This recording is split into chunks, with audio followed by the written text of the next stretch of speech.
Well, howdy, physics sleuths and inquisitive souls, and welcome again to Dynamic Gravity. So, I am drunk as always with some additional muscle relaxers, because that's how I roll.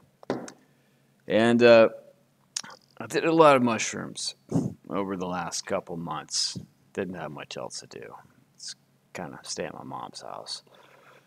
And man, oh man, have I got some serious knowledge to drop on you guys about how everything works in physics and as par to dynamic gravity. Let me just throw a disclaimer out here right now. I realize this information goes a lot deeper or may even contradict some popular opinions with physics.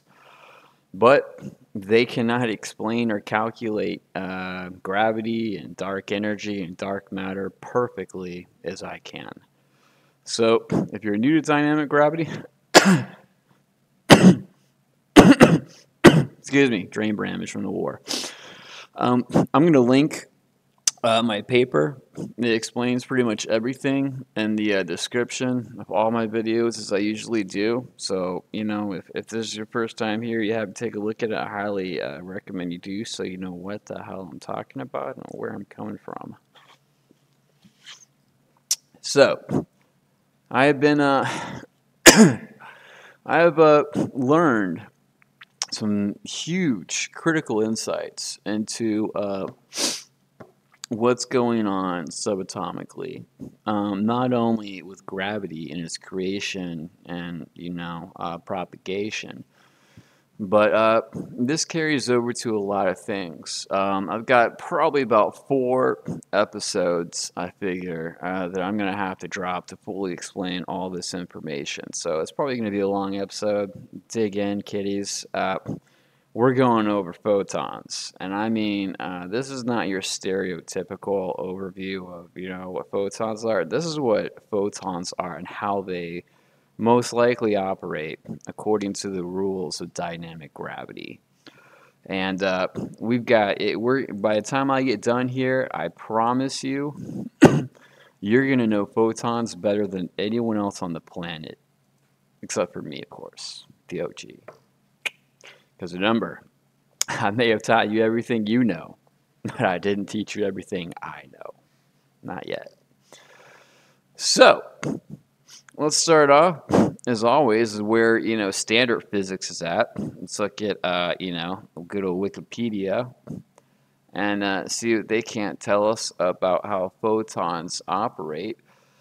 And you see they say, a photon comes in and is absorbed and re-emitted at some random angle, and they don't really know how. And they know that, of course, electrons are doing this, and, they have some math. They got a lot of math. Relative energy, momentum. Yeah, the energy, because, photons always go at the speed of light. Although nobody can explain why, but I'm going to explain why. Later. Give me a second. And, we keep going, and then you got, photons, they're like particles, but yet they're also waves, and they interfere with each other, and we don't know, is it a particle or is it a wave? But we know it supposedly looks like this. Oh, and it's alternating magnetic and electric fields, and they go back and forth and interplay with each other according to Maxwell's equations. That's pretty much about it. They really don't have much else. Besides, a photon is created from when a electron goes to a higher energy state orbital to a lower one where it releases it as it goes down in the photon in a random direction. And that pretty much we've exhausted all of our knowledge base here with photons, aside from some Venn diagrams, how they interact, and with electrons and blah blah blah. That's it. Not much else here, man. Not much else here. We can go into the electromagnetic spectrum, and this will give you some information as to different photon types, you know, and that's about it. Now, of course, this is a very generic learning for photons. You know, I'm quite sure if you get deep into some high-level physics, you know, they're going to teach you a little bit more. But my point is, man, this is what you get when you search this information out. And this is what I've had to work with, you know, and this is why I never understood photons my whole life, and I just gave up on it in college. I'm like, it doesn't make any sense, you know. I'm getting conflicting information. It doesn't add up. They don't know what a photon is. They don't get it. They don't understand, and I don't have enough information to figure it out. Until now. Now I believe I do.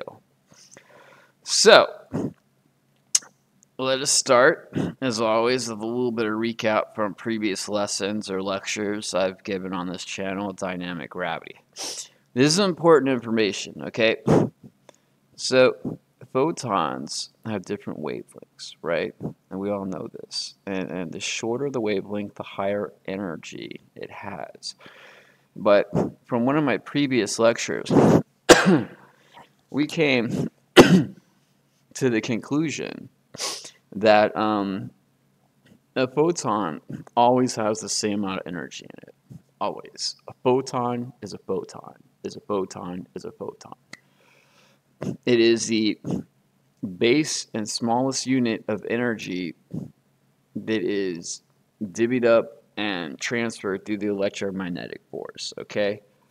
So you might be saying, well, but gamma rays have more energy than like radio waves. No, they don't. They really don't. What's happening is the gamma ray is releasing its energy in a very short time frame, where the radio wave is released in a much longer, dragged out time frame. Okay, and we look at the frequency versus the energy and whatnot, we can see it's proportional. So as the photon gets longer, the energy goes down, but not the energy of the photon, just the energy of it being released over time, which I guess you could argue is lesser energy. But my point is, a gamma ray and a radio wave both have the exact same amount of energy as a photon. Or as they're both the same. It's just they're spaced out in time, which causes all sorts of weird things, including it to appear to have less energy. But it's a photon is a photon. And if you might be saying, well, how much energy can a photon get? We know that we can keep stretching out the wavelength really, really long. I mean, they can go super, super long frequencies. But how much can it have maximum? And one of my previous lectures, we learned, I don't know if mainstream physics, or not definitely mainstream, but the deep physics, the real physics, has figured this out yet. I don't care. They don't share the information with me, and I don't really care what they think.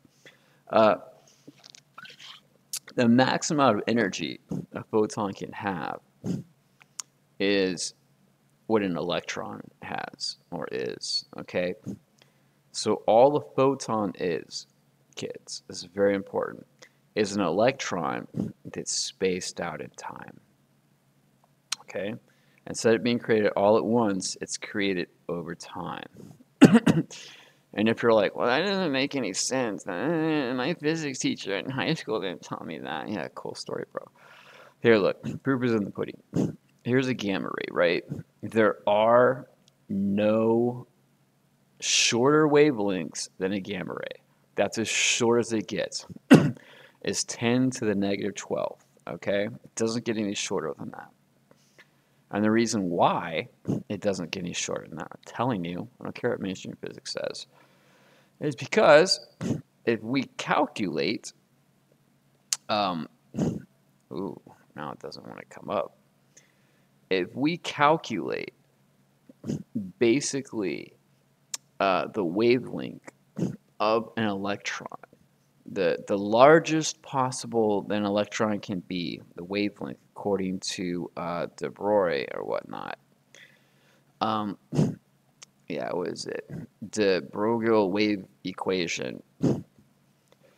What we get is an electron pretty much starts at 10 to the 12. Does that number look familiar? 10 to the 12. Remember, gamma rays end at 10 to the 12. Electrons start at 10 to the 12. So as you compress a gamma ray and make it shorter and shorter, you get higher energy, whatever you want to call it, in less and less time, eventually you shrink it down so much that it just simply becomes an electron. All right. So just so you know, this is the way it is. Electrons are the highest energy state of a photon, which means that electrons are photons, and photons are electrons. They're just spaced out in time. Is the only difference is time is the factor. And I'm going to explain all of this. Just stay with me. This is going to be a long one. I'm sorry. You know I suck when it comes to explaining things. I go all out. Okay. So, another important thing we need to know is that current physics likes to preach atomic orbitals. And these are real. I'm not disputing atomic orbitals, okay? They've done many experiments and measured this stuff going back into, like, I don't know, the 1950s or whatever it was. And, like, here's hydrogen, right? Here is all of the orbitals they have that the electron can statistically be in. And you're like, so what does this mean? It means that when they measure it, the electron could statistically be in any part of one of these orbitals for this particular energy state, okay? Could be here, could be here, could be here. It's never going to be here, and most likely not going to be here. Most likely going to be here, but sometimes it could be here. All right? But this is not a good way to think about atoms. You cannot think about atoms like the atom is not this solid thing that doesn't exist. It is made of energy. All matter is made of energy. Electrons are made of photons, high energy photons, which is energy. Since if electrons are energy, matter is energy. It is what it is. Energy and matter are the same thing, just in different time frames. This is 100% true. Einstein was absolutely right when he said you can convert one to the other. Not easy to do, but you can do it. So, this is not a good way to think about how electrons are. They're not. Quantum mechanics wants to pretend like the electron is in all these places at once. And when you measure it, it instantly goes to a point, and that's where it is. And as soon as you look away, it goes back to being all places at once. It's not. Quantum mechanics is not really a wave function of matter. It is the probability of where matter will be. Totally different things. A lot of people get that confused. Now, this is the way you want to think about atoms, okay? When we take pictures of atoms, this was like 10 years ago, right? They got this new technology to take pictures of atoms. This is what they got, all right? You can see, here is the picture, 3 angstroms. 1 angstrom is pretty much like the size of an atom, 1 molecule, depending on how big it is. Now you can see, this is what they get. I take the picture. This is the actual molecule. So, you can see, this line represents electrons that are bundled together in like a triple bond, okay? I haven't taken chemistry in a long time, but I was a chemistry major. These are electrons bonding this like benzene atom together. And you can see when we take the picture at this wavelength with this new technology, it's 10 years old, it's exactly as chemistry says it is, not quantum mechanics. Quantum mechanics says it's totally different. It says it could be here and there in the electron orbital and everywhere until you measure it. No, it is most definitely right where it needs to be to form the atom. And chemistry says it has to be right here to link these two benzenes together. And guess what? When we take the picture, we can see clearly there is not just one line there, but it's a big line. There's more electrons there. That's what's causing that line to pop out like that. So this is how atoms are. Okay, this is how electrons are. They're actual physical hard points. Now, they move around a lot. And dynamic gravity explains this. If you read my paper, I explain this. I explain everything. Everything. I explain so much stuff people think I'm crazy. They don't get it. But just know, when we look at an atom, this is not what we see. This is a probability of what we could see. When we actually look at like molecules, this is what we see, as you can see with the picture. Okay, this is just the way it is. And if you believe the quantum mechanical view of how everything works subatomically, you're wrong. Quantum mechanics is a great theory based upon statistical math, and then the statistical math is very accurate. But as far as interpreting this statistical math into an actual realistic view of what an atom looks like and how it behaves, they fail miserably. It's like I say, Einstein, great mathematician, but when he tries to figure out and understand why his math is the way it is, he comes up with space-time, and it doesn't work. Nothing of it works. So, we need to know, this is a ResearchGate. This is a peer-reviewed site. It's where I publish my theory paper, my theory of dynamic gravity, in case you wanted to know.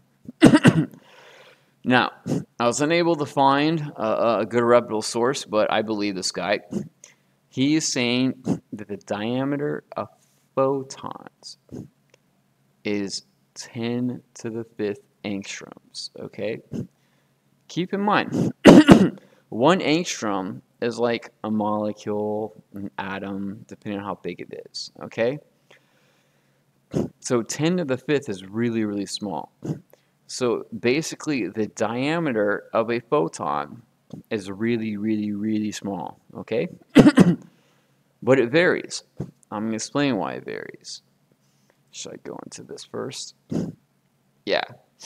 And just so you know, this is the diameter, or the radius, my bad, of electrons.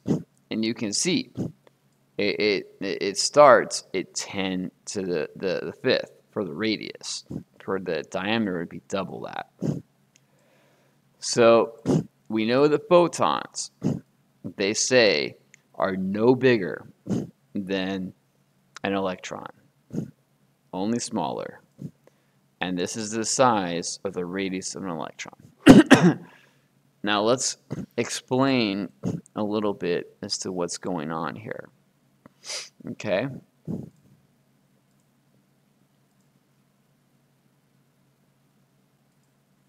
Pen. Okay. So, let's keep it simple. Let's say we have a hydrogen atom, all right? And so we've got the core, which is a proton. Good old proton. The source of gravity. Remember, if you need to know one thing about dynamic gravity, you need to know electrons are the source of electricity and magnetism. Protons are the source of gravitational fields and gravimetric fields. And if you don't know what a gravimetric field, they're pretty wild. You should go check out my other lectures. So, we have an actual electron. All right? And it is locked into this position with this proton. All right? It's the electron's negative and the proton's positive, and they attract to each other. And you're like, well, why wouldn't they just attract all the way? I explained this in previous lectures. You should look at my previous lectures. Because electrons are not actually, or my bad, protons are not actually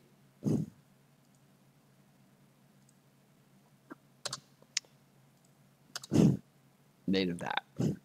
What a proton actually is 3 quarks. Okay? It is 3 up quarks. But that's not right, because one of them is a down quark. But you want to know the difference between a down quark and an up quark? A down quark has an electron that it already gobbled up. And so that makes it negative, right? So we got this negative part and these positive parts here. And it's probably a better way to draw it, just so you know. Oh, my bad. Let's keep this simple. Is here's the electron. Here's the electron that the down quark gobbled up. The up quark gobbled up and became a down quark. Well, it still has this negative side, right? So other positive up quarks are going to come to it, and they're going to be like, oh, you're negative. I like that. Yo, bro. And then another one, and guess what? They can fit 3. They can fit 3. But it still does have a negative portion of charge associated with the nucleus of a proton. And guess what? The electron is negative. So the electron is attracted to the positive, but it is repelled by the negative part of this part. And even though it's barely negative, it's enough to trigger it so they don't smash together. They stay locked at a distance that is equilibrium for how much energy is put into the system. Okay? Now, mainstream physics doesn't know this. They don't get it. They just come up with all sorts of crazy, ridiculous theories to explain why an electron doesn't crash into a proton, saying, well, quantum mechanics, because the can only be released in certain energy states and blah, blah, blah, blah, blah. This is why. This is why electrons orbit around or are linked to protons but never actually touch them and combine to form like a neutron. Because a proton that eats an electron becomes a neutron. We know this. This is a proven fact. This is like beta decay, if I'm not mistaken, according to physics. See, I don't just make this stuff up, kids. I actually have degrees in this stuff, and I know what the hell I'm talking about. Now, okay, let's go deep. So, we have a photon, all right? And this is the classical symbol for a photon. And you could have many photons linked together and make them just keep going in a big chain. That's how they usually are portrayed. But this is one single photon, let's say, okay? And this is what a bunch of photons look like, okay? Now, we've got one single photon. Oh, why do I keep doing that? Maybe because I'm drunk. I suck. Okay. This photon's like cruising along from being made from another atom, right? It's like, and of course, it hits the electron. Because the electrons are confined in the outside of the atom. while the nucleus, the proton, is on the inside. So of course the photon is going to interact with the outside of the atom, the electron shell. So I say you can't discount quantum mechanics and all this stuff. It is valid in a certain way. They just don't see it from a certain perspective, if I'm making any sense. Now, from previous lectures I've given, I know you watched that, that this is a negative energy. It's an electron that's been spaced out in time. That's all that is, right? But it's negative, just like this electron is. A photon is negative. And this is going to come back around later. We're going to make a big circle. This is a really, really crazy episode. You guys are really privileged if you're sticking with me on this. So, this electron hits this, or my bad, this photon hits this electron, and it gets absorbed by this, okay? And guess what? The electron grows in charge, and it gets more charged. And as it grows in charge, now what it is guess what? That changes the interaction between the proton and the electron, because now it has a different charge. So the electron moves closer to the proton, not further away. They want you to think that higher energy orbitals are farther. No, they're closer, because of how this works. So it goes to a higher energy state with the proton, and it goes closer. Well, guess what? As it goes closer, we get the left-hand rule of physics. My bad, I'm a lefty. I always screw it up. The right-hand rule, because you guys are all right-handed and you're special. The right-hand rule, there's kind of two. One is the curl, where any moving charge, current, or even something as small as an electron isn't a moving charge. This is not my ideal, this is physics. As it goes up, it creates a magnetic curl around that goes around. Like you have a wire and a charge going this way, and you're going to have curl of a magnetic field. Because what's going on is this bad boy right here. If that makes any sense. You got the electron or electrons and charge, current going this way. Then you have the electric field going that way. And then you have magnetic force going this way. The right-hand rule. I didn't make this up. This is a real thing.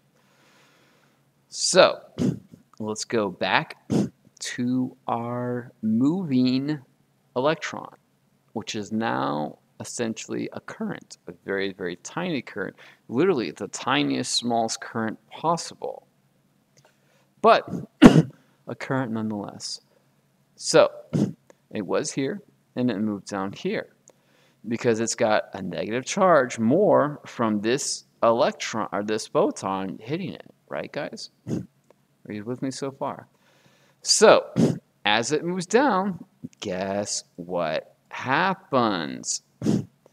It now creates an electric field, which also creates a perpendicular magnetic field according to the right-hand rule.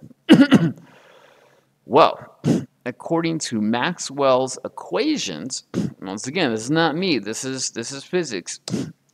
Anytime you have a moving electric field and it creates a moving magnetic field, you are now creating an electromagnetic radiation such as photons. This is why they say photons are infinite, because they interact. As it goes up with a magnetic field, the electric field goes up, and it goes down, and it keeps going back up. So they say, I don't believe that's exactly how it's working, but this is what classical physics says. So far, we're just going to classical physics, guys. So as this electron moves, is creating current going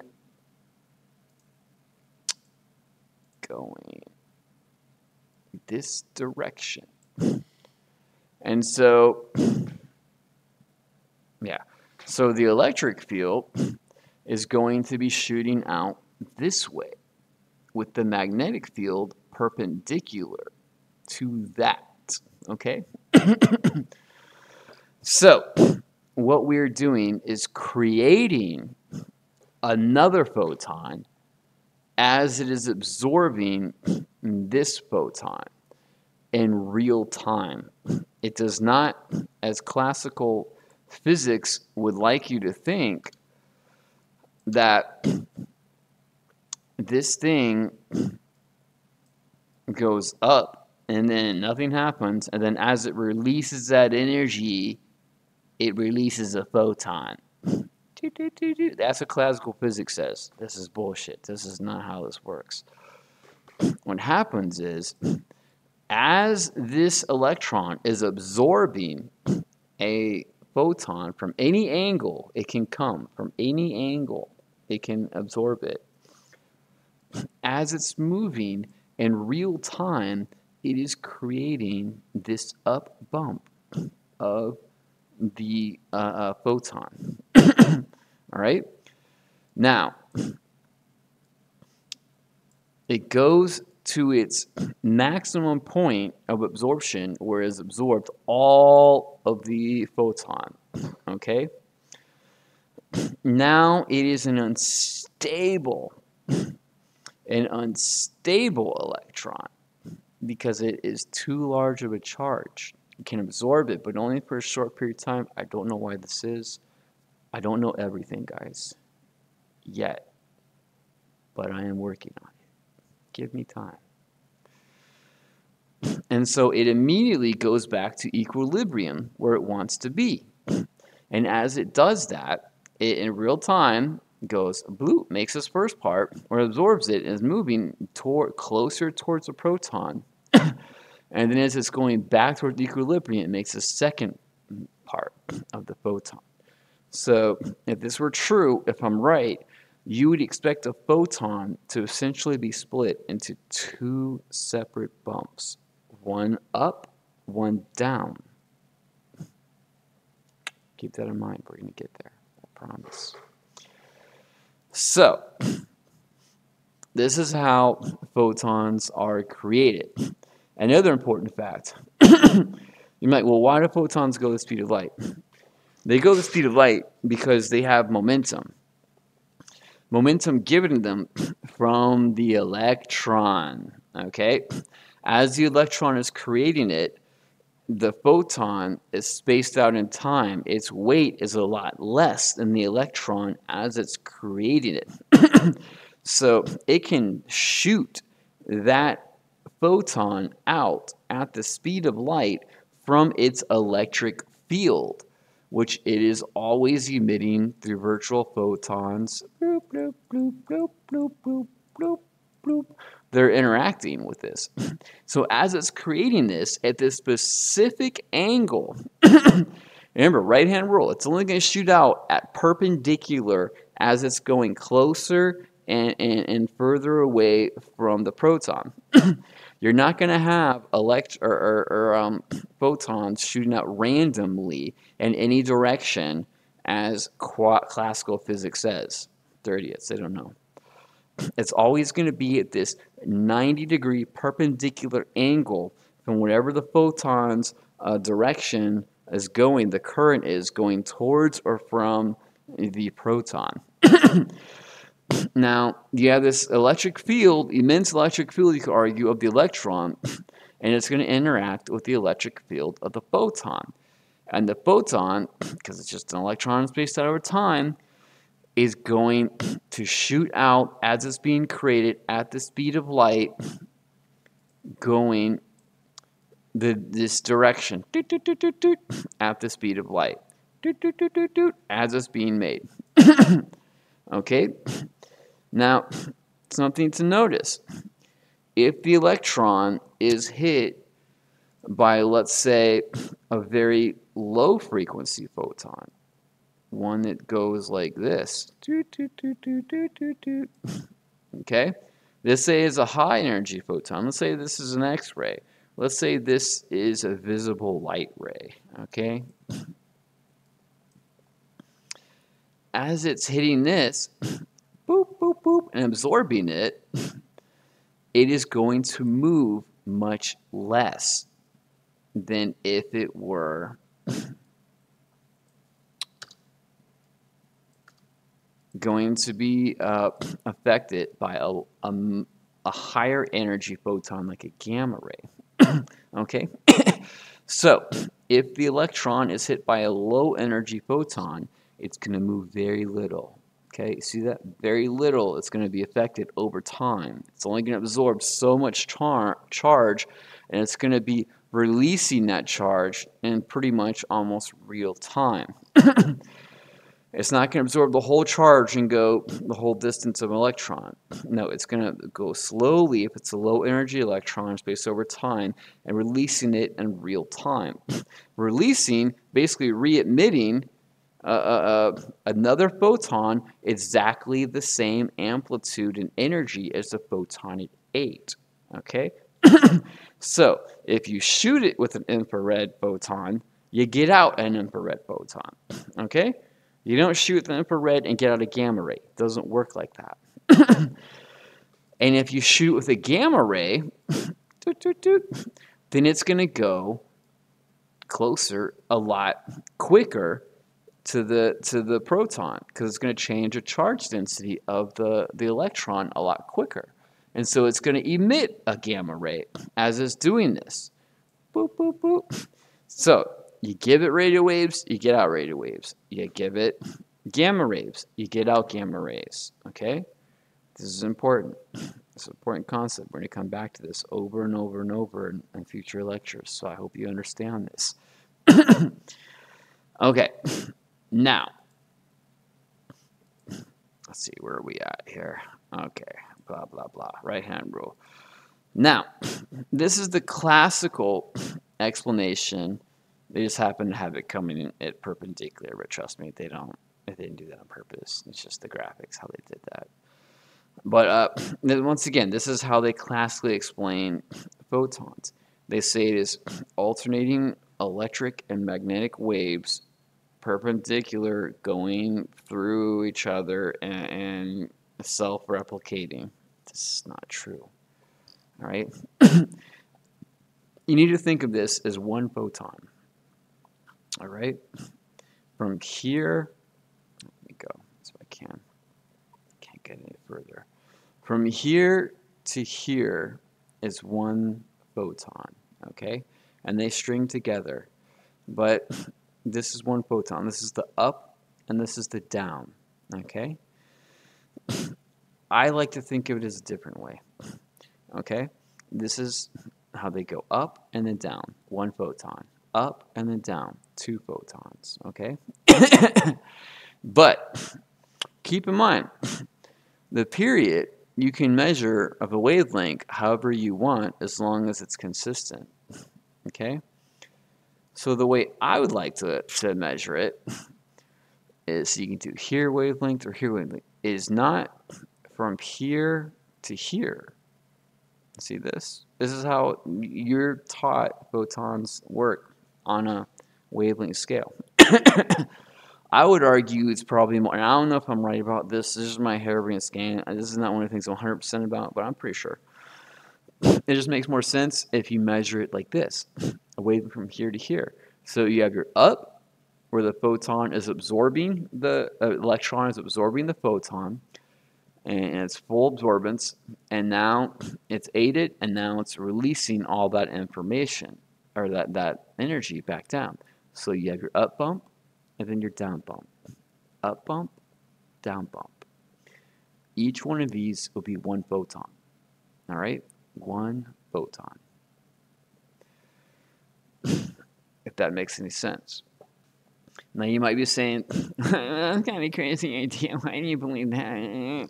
Cool. Let's get into it.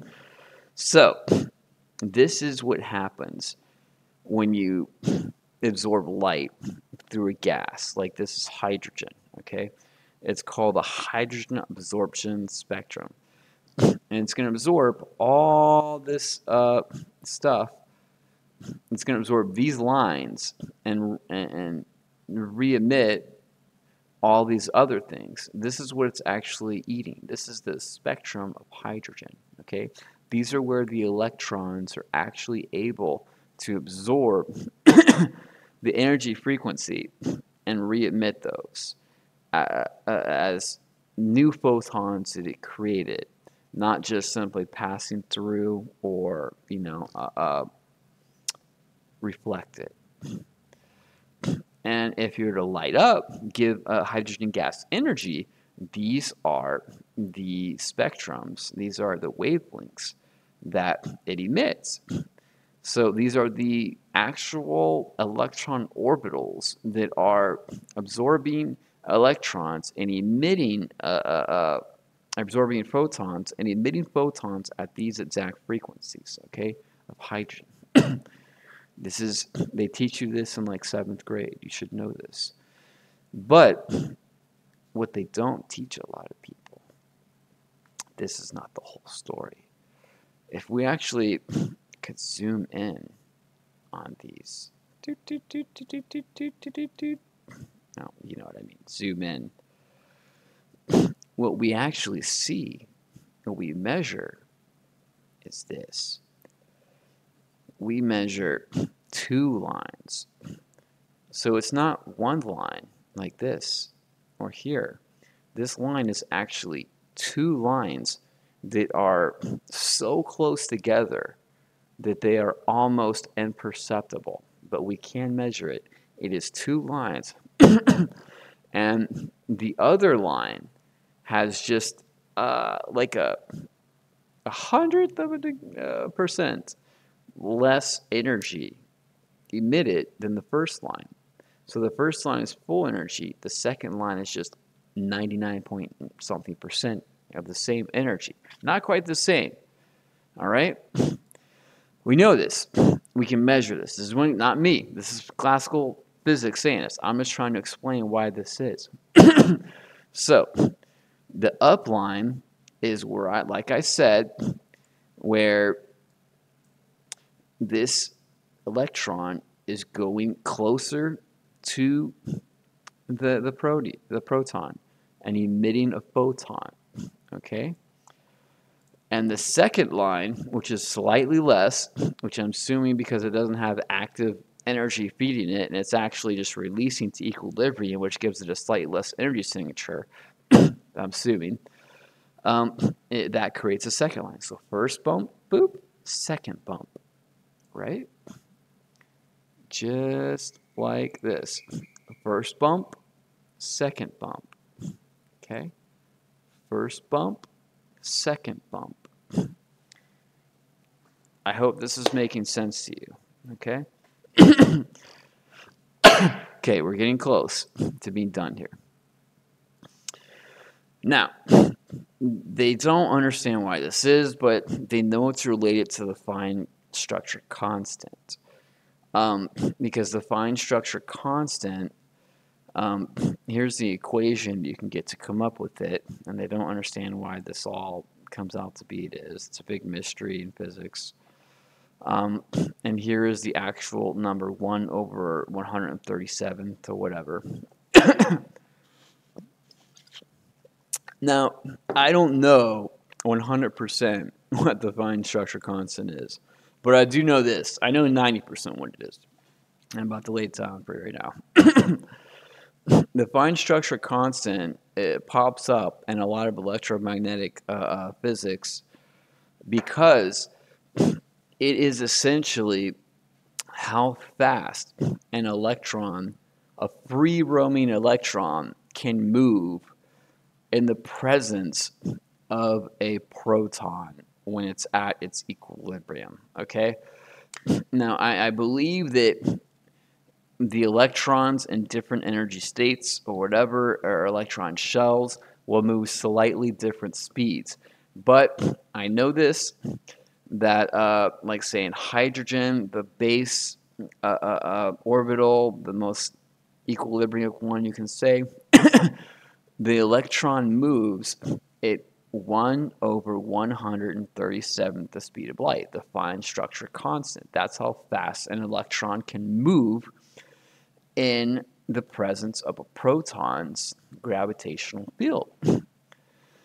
And this actually explains a lot of stuff, okay? I explained how this essentially creates time dilation in my paper to a very simplistic way. Maybe I'll go into real depth on that one day, but it'd be what it be. So just know, that's what the fine structure constant is telling you, is that what's going on here is dependent upon how fast the electron is able to move in the presence of a proton. And as it turns out, with all the resistance of the electric field of the proton and them combining, an electron cannot go the speed of light. It can only travel in the presence of a proton's field less than the speed of light because there's drag forces slowing it down.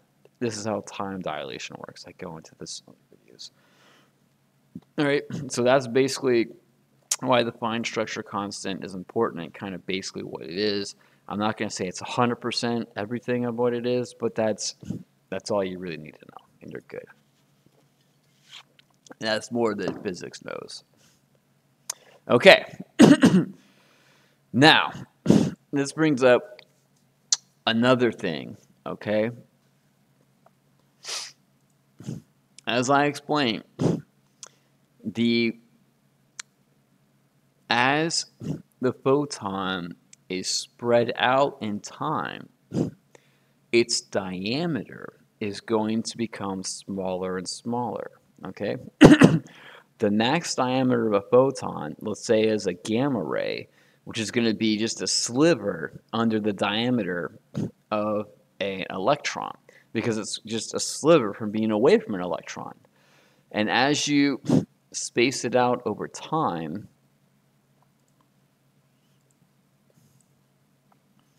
like I say, you got this, right?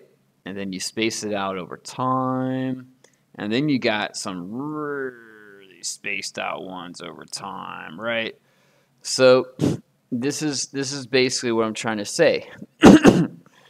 Is the diameter of a photon changes, and the max diameter any photon can ever have is less, just slightly less than an electron. But say you get some ultra low frequency photons, like below radio waves, you can have a diameter that's like 1,000th or 1/10 of a thousandth of the diameter of an electron. And this is a direct proportional relation. So as you spread out the photon, the diameter is going to go down proportionally. And as you get down really small, you're almost going to get to essentially a point that is just going to be so infinitesimally small that the electron barely even notices or sees it, whatever. All right? So this is important. Okay? And if the smaller a photon is, the less likelihood it is to hit an electron and interact with it, which means now you have penetration power going through matter. And the proof is in the pudding, guys. I don't throw you crazy stuff out without showing you the proof, or at least some proof. All right? Let's say we got radio waves, okay? Radio waves, they go through mountains, they go through forests, they go through a lot of things. You can have a radio in the middle of the forest, you know, or in a valley, inside a house, whatever, and you're getting full reception with your radio waves, because many radio waves are going through objects that don't conduct electricity. Okay? basically is the thing when it comes down to. And if you say you shrink it to say something smaller, like microwaves, okay, microwaves can still go through houses and stuff, but not as good as radio waves, all right? And now you get something, you make the diameter larger, like say to an infrared, photon. You could still see through walls infrared. I've looked at infrared scopes when I was in the army in Iraq, fighting for, to avenge 9/11. I was there, 23 kills. That's me. Almost died. But I'm telling you, I watch people take dumps in porta potties. You can do this with infrared. It's not very good quality. You can't see through a whole lot, but you can see through a little bit. And now we go into visible light. Well, visible light doesn't really go through matter much at all. It pretty much it's big enough, the diameter is big enough, it pretty much is going to hit the outer layer of atoms of whatever matter you're looking at. Ultraviolet's the same. It's just going to hit the everything. And everything is pretty much that way up into gamma rays, except for X-rays. I don't know why they're weird, but for some reason, X-rays do have some penetration power, but they do get caught up in denser material at fixed value. But for some reason, X-rays do have some penetration power.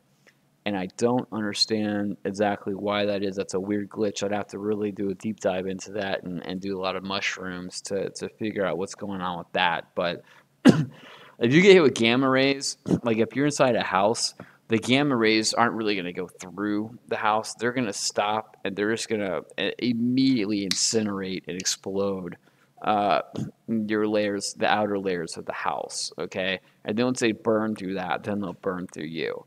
So gamma rays, once again, like visible light and ultraviolet light, don't really penetrate. They pretty much hit at face value. The only real exception is X-rays, and I don't have a good explanation for that as to this time.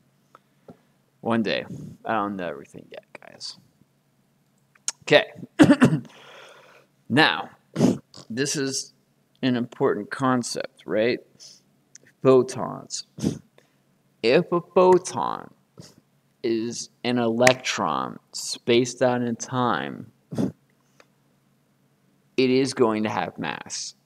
It is going to have mass, but it's not going to have the same amount of mass as an electron, even though they're the same entity. Because they're spread out in time, it's going to reduce the mass, okay? So let's say an electron has its standard mass of whatever it is. A gamma ray, you would expect to be similar mass to an electron.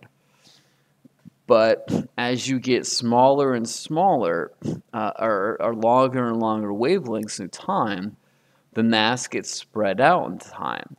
And now how the mass gets affected and is affected and affects other things also gets spread out in time, which means now the mass is essentially effectively going down. But this is an explanation as to why dynamic gravity says photons have mass, okay? Newton believed this. Newton believed that photons were particles of some sort and had mass. He just didn't understand what they were and anything else because, the man was alive like 300 years ago. They didn't know a whole lot back then. He figured out a lot. He's my hero.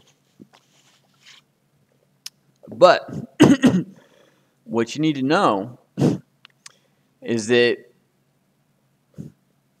back when Einstein did his famous test of gravity by looking at an eclipse and seeing that the light had weight and was bent around, and he says from space-time being deformed and the light following the path of space-time.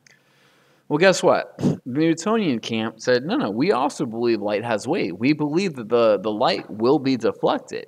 The problem is they use Henry Cavendish's 200-year-old proof that he derived as to what the actual angle of deflection would be of the light with weight. Because whether the light weighs a pound or a millionth of a pound, it doesn't matter. The formula for gravitational acceleration is going to pull it down all the same.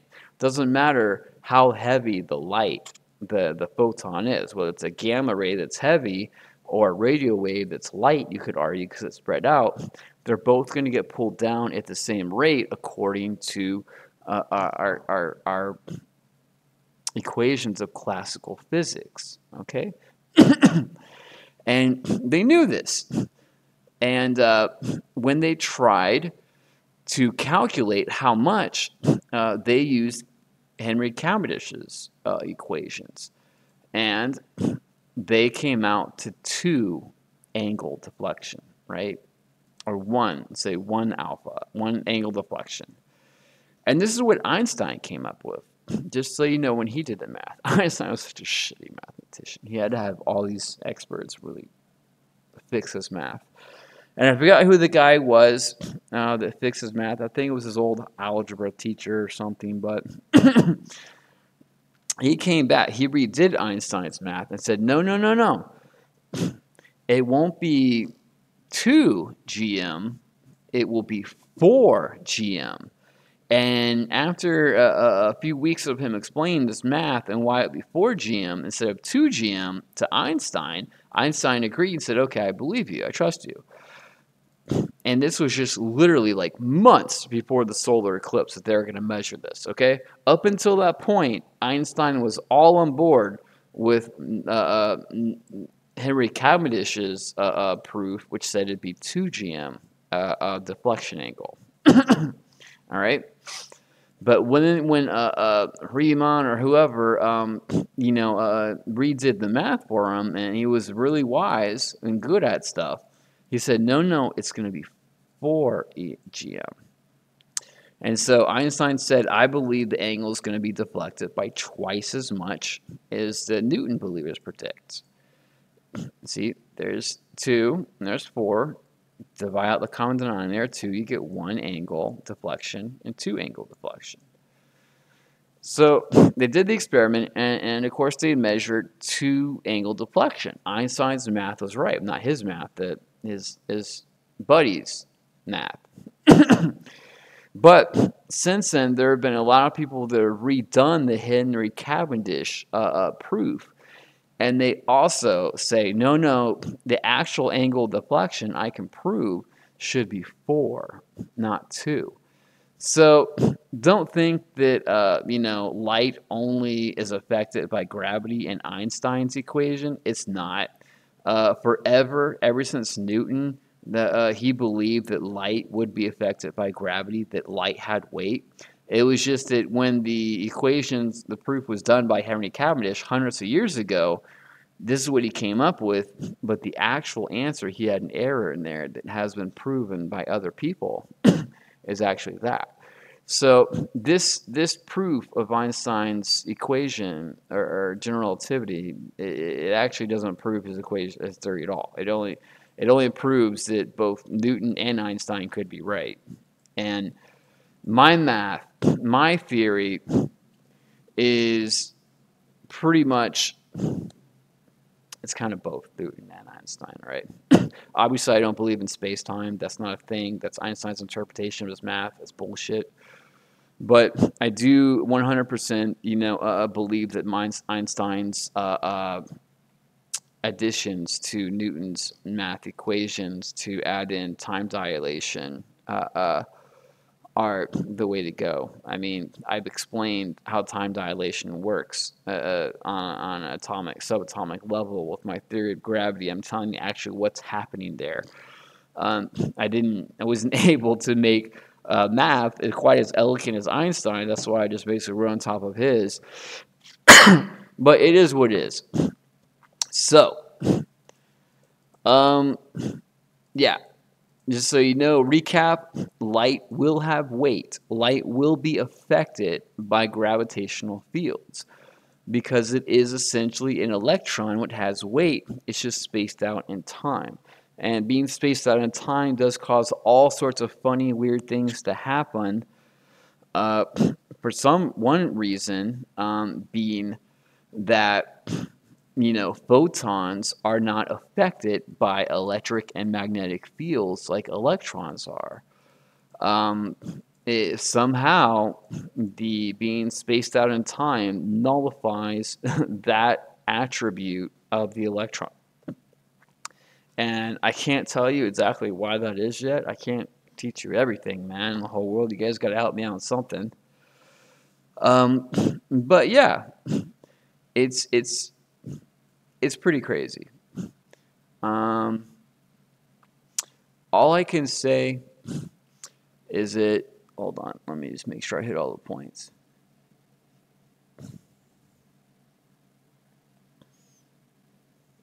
Yeah, and there's one more point I wanted to make. Okay. So, when a photon hits an atom, right? We got our whole atom. Let's say it's this whole thing. Okay. And we got a photon that hits it.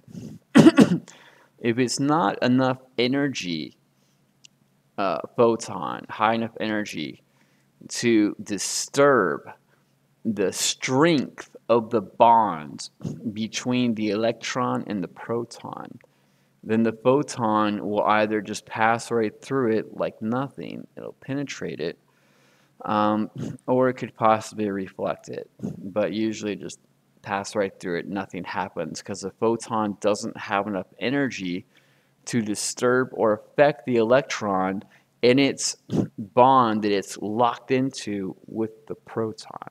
Okay, it has to have a high enough energy photon that hits it, that feeds it enough energy to do that.